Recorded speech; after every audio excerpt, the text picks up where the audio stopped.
السلام علیکم۔ جب تمہیں تکلیف ہو اور تمہارا دل افسردہ ہو تو دل میں رو لو، مگر زبان سے وہی لفظ نکالو جو اللہ تمہاری زبان سے سننا چاہتا ہے۔ اللہ جب کسی کو درد دیتا ہے تو اس کو برداشت کرنے کی طاقت بھی دیتا ہے، لیکن باہر سے دیکھنے والوں کو اس کا درد نظر آتا ہے، اس کی برداشت نظر نہیں آتی۔ قرآن پاک بار بار کہتا ہے، نا امید نہ ہو، کمزور نہ پڑو، غمگین نہ ہو، بے شک اللہ ہر چیز پر قادر ہے۔ نصیب جو ہے وہ دعا سے بنتا ہے، کامیابیاں بے شک کوشش سے ملتی ہیں۔ اپنے فیصلوں کو اللہ پر چھوڑ دو، مایوسی تمہیں چھوڑ دے گی۔ کوئی ذرا سی دیر پر ہو گیا مایوس اور کسی کے حصے میں بار بار سر کو جھکانا لکھ دیا گیا، کسی کو 4 قدم کے فاصلے پر مل گیا اور کسی کے نصیب میں لمبا سفر لکھ دیا گیا۔ اللہ تعالیٰ کا ارشاد ہے، اور جب قرآن پڑھا جائے تو اسے کان لگا کر سنو اور چپ رہو تاکہ تم پر رحم کیا جائے۔ کسی دوسرے کے لیے سکھ ڈھونڈنے والے کی ذات پر سکھ آسمان سے برستے ہیں۔ جو تکلیف اللہ کی یاد دلائے وہ اللہ تعالیٰ کی سب سے بڑی نعمت ہے۔ اللہ دیکھتا ہے جب تم سجدوں میں تڑپتے ہو، اللہ دیکھتا ہے جب تم دعا کے لیے ہاتھ اٹھا کر خاموش ہو جاتے ہو۔ اللہ کو اندازہ ہے جب تم صبر کرتے ہوئے تھک جاتے ہو، اللہ کو ہر اس لمحے کی خبر ہے جب تم بے بس ہو کر خاموش ہو جاتے ہو۔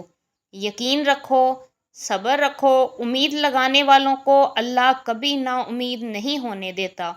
حالات بڑے سخت ہو گئے ہیں، معاملات صحیح نہیں ہو رہے، جن پر بھروسہ تھا وہ دغا دے رہے ہیں، اب صبر نہیں ہو رہا، لیکن صبر اب ہی تو کرنا ہے، اس کا اجر سانس لینے تک ہوگا، تبھی تو صبر کرنا ہوتا ہے۔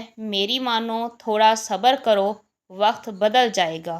ہمت نہ ہارو، وہ کہتا ہے کہ میں اپنے بندوں کو تنہا نہیں کرتا، تو بس یقین کے ساتھ صبر کرو، وقت گزرتا ہے اور گزرتا چلا جاتا ہے۔ آج غم تکلیف ہے تو اس کی جگہ خوشی لے لے گی۔ غم کے بوجھ تلے خود کو نڈھال نہ کریں، ثابت قدم رہیں، اللہ آسانیاں پیدا کرے گا انشاءاللہ۔ ہو سکتا ہے جو اللہ نے تم سے لیا ہے اسے ہی بہتر بنا کے تمہیں واپس دے دیا جائے، یہ بھی ممکن ہے کہ جو لے لیا گیا ہے اسے بہتر تمہیں عطا کر دیا جائے۔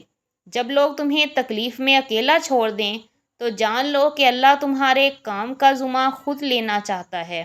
سورۃ بقرہ آپ کے دل کو سکون دیتی ہے کہ اللہ آپ کی دعا کا جواب دے گا، اور آپ کے تھکے ہوئے دل کو امید دیتی ہے کہ آپ جس کے لیے کوشش کر رہے ہیں اللہ وہ آپ کو ضرور دے گا۔ یقین مانیں، آپ کا ٹوٹا دل بھی پھر سے جڑ سکتا ہے۔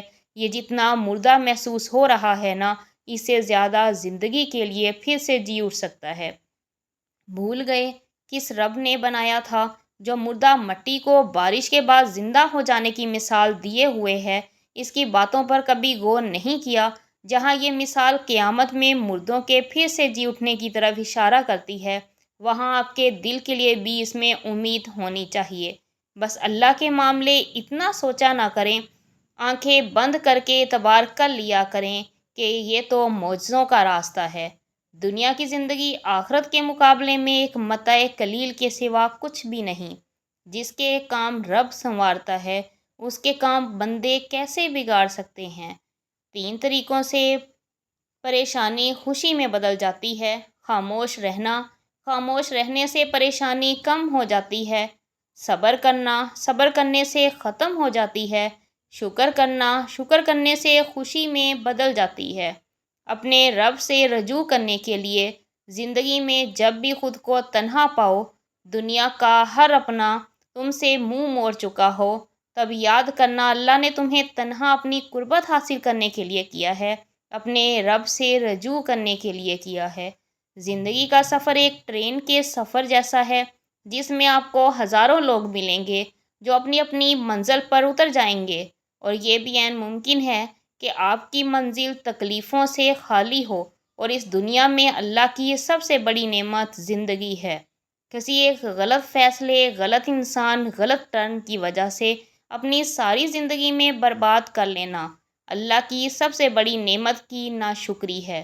آزمائش، یہ وقت آزمائش کا ہے۔ تمہاری آنکھیں راتوں کو گیلی ہوں گی، دل ہزار بار ٹوٹے گا، صبر آزمایا جائے گا، امتحان میں ڈالا جائے گا، لیکن یہ وقت بھی گزر جائے گا۔ ہر مشکل کے ساتھ آسانی ہے، تو یہ مشکل بس تھوڑی ہی باقی رہ گئی ہے۔ اچھے دنوں کا انتظار بس ختم ہی ہونے والا ہے، جہاں اللہ ہوگا تمہارے ساتھ تمہارا ساتھی۔ کچھ آزمائشیں اور مشکلات ایسی بھی ہوتی ہیں جن کے ختم ہونے پر انسان کو احساس ہوتا ہے کہ وہ زحمت نہیں، رحمت تھی۔ ٹوٹے ہوئے دل تو بہت انمول ہوتے ہیں۔ جن دلوں میں اللہ بستا ہے اور جس دل میں اللہ ہو، وہ دل نایاب ہو جایا کرتے ہیں۔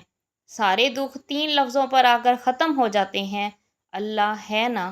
جب دنیا کی ٹھوکریں کھا کر خود کو تنہا پاؤ، جب ٹوٹ کر ریزہ ریزہ ہو جاؤ، اپنے وجود کرچیوں میں بکھرا بکھرا پاؤ، بس اس کی دہلیز پر سر جھکا لینا۔ عنقریب وہ کل بھی ہمارے ساتھ تھا اور آج بھی ہمارے ساتھ ہے۔